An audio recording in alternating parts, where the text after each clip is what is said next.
Hello everyone, good afternoon. व्याकरण में कल हमने शब्द भेद में देखा था संज्ञा और संज्ञा के भेद देखे थे। संज्ञा के कौन कौन से भेद बताए थे मैंने? व्यक्तिवाचक, जातिवाचक, भाववाचक, द्रव्यवाचक और समूहवाचक। और आज हम शब्द का दूसरा भेद देखेंगे, सर्वनाम। क्या देखेंगे? सर्वनाम। तो सर्वनाम किसे कहते हैं? जिन शब्दों का प्रयोग संज्ञा शब्दों के स्थान पर किया जाता है उन्हें क्या कहते हैं? सर्वनाम कहते हैं। और सर्वनाम संज्ञा की क्या करते हैं? पुनरावृत्ति को रोकते हैं। अभी सर्वनाम के 6 प्रकार हैं। पुरुषवाचक सर्वनाम, निश्चयवाचक सर्वनाम, अनिश्चयवाचक सर्वनाम, निजवाचक सर्वनाम, प्रश्नवाचक सर्वनाम, संबंधवाचक सर्वनाम। ये क्या है? सर्वनाम के 6 भेद हैं। अभी हम एक एक जो सर्वनाम के भेद है उनकी परिभाषा और कुछ उदाहरण देखेंगे। पुरुषवाचक सर्वनाम यानी क्या? जो शब्द बोलने वाले, सुनने वाले और जिसके विषय में बात की जाए उन पुरुषों का बोध कराते हैं उसे क्या कहते हैं? पुरुषवाचक सर्वनाम। उसके भी उप प्रकार हैं। बोलने वाले यानी खुद, मैं, मुझे, हम और हमें, ये क्या है? बोलने वाले के विषय में। उसके बाद है सुनने वाले यानी अपने, हम जो सामने वाले से बात करते हैं उसके विषय में। तू, तुम, तुमको, तुमसे और आप। और जो तीसरा व्यक्ति है जिसके विषय में बात हम करते हैं, जैसे कि वह, वे, यह, ये, उसे, उससे, उनको और उनके लिए। ये हो गए पुरुषवाचक सर्वनाम। और पुरुषवाचक सर्वनाम के 3 भेद: बोलने वाले, सुनने वाले और जिसके विषय में हम बात करें, जैसे कि प्रथम पुरुष, द्वितीय पुरुष और अन्य पुरुषवाचक। आया समझ में? जैसे कि कुछ उदाहरण देखेंगे।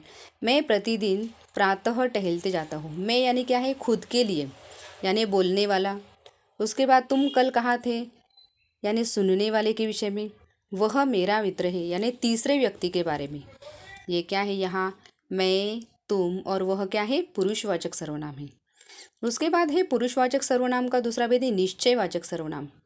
देखो उसके नाम में ही उसका अर्थ है कि जिस शब्द से किसी निश्चित व्यक्ति, निश्चय यानी निश्चित व्यक्ति, वस्तु या स्थान का बोध होता है उसे क्या कहते हैं? निश्चयवाचक सर्वनाम। यह दिव्या का घर है। किसका घर है ये?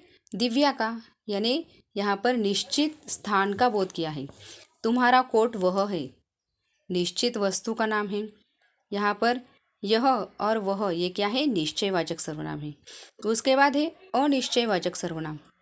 पहला था निश्चयवाचक यानी उसमें निश्चयवाचक में निश्चित वस्तु या स्थान का बोध होता है। और अनिश्चयवाचक में जिन सर्वनाम शब्दों में किसी निश्चित व्यक्ति, वस्तु या स्थान का बोध नहीं होता उन्हें क्या कहते हैं? अनिश्चयवाचक सर्वनाम। जैसे कि दरवाजे पर कोई है तो वहाँ पर कोई निश्चित व्यक्ति है क्या? नहीं, कोई है। अनिश्चितता दिखाई है। माँ कुछ खाने को दो। खाने के लिए कुछ चीज़ का नाम बताया है क्या? नहीं, कुछ खाने को दो। तो ये क्या है? अनिश्चय सर्वनाम है। उसके बाद है सर्वनाम का आगे का भेद है निजवाचक सर्वनाम। निज यानी स्वयं के लिए, अपने आप के लिए। जो सर्वनाम शब्द अपनेपन का बोध कराते हैं। किसका बोध कराते हैं? अपनेपन का बोध कराते हैं उसे निजवाचक सर्वनाम कहते हैं। जैसे कि उसमें कौन कौन से शब्द होते हैं? स्वयं, अपने आप, है ना। मैं अपने आप पुस्तक लिख लूँगा। तो आप, ये क्या है? निजवाचक। हमें अपना काम स्वयं करना चाहिए यानी खुद के लिए अपनेपन का बोध कराते उसे क्या कहते हैं? निजवाचक सर्वनाम।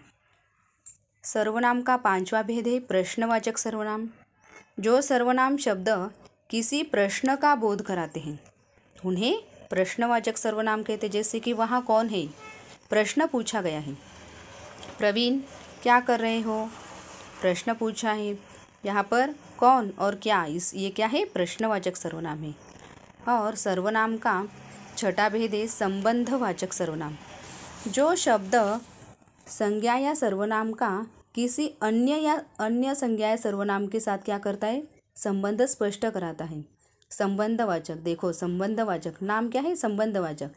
तो जो शब्द संज्ञा या सर्वनाम का किसी अन्य संज्ञा या सर्वनाम के साथ क्या करता है, संबंध स्पष्ट करता है, उसे संबंधवाचक सर्वनाम कहता है। जैसे कि जो जीतेगा उसे इनाम मिलेगा, बराबर है कि नहीं, जीतने वाले को इनाम मिलता है, यानी जो और उसे, ये क्या है, संबंधवाचक। पहले वाक्य से दूसरे वाक्य का क्या किया है, संबंध दर्शाया है। जो जैसा करेगा वह वैसा भरेगा, जो और वह, ये क्या है, संबंधवाचक सर्वनाम के उदाहरण है। ये सर्वनाम की परिभाषा और सर्वनाम के जो भेद है अच्छे से समझकर अपनी नोटबुक में लिख लीजिए। Thank you very much.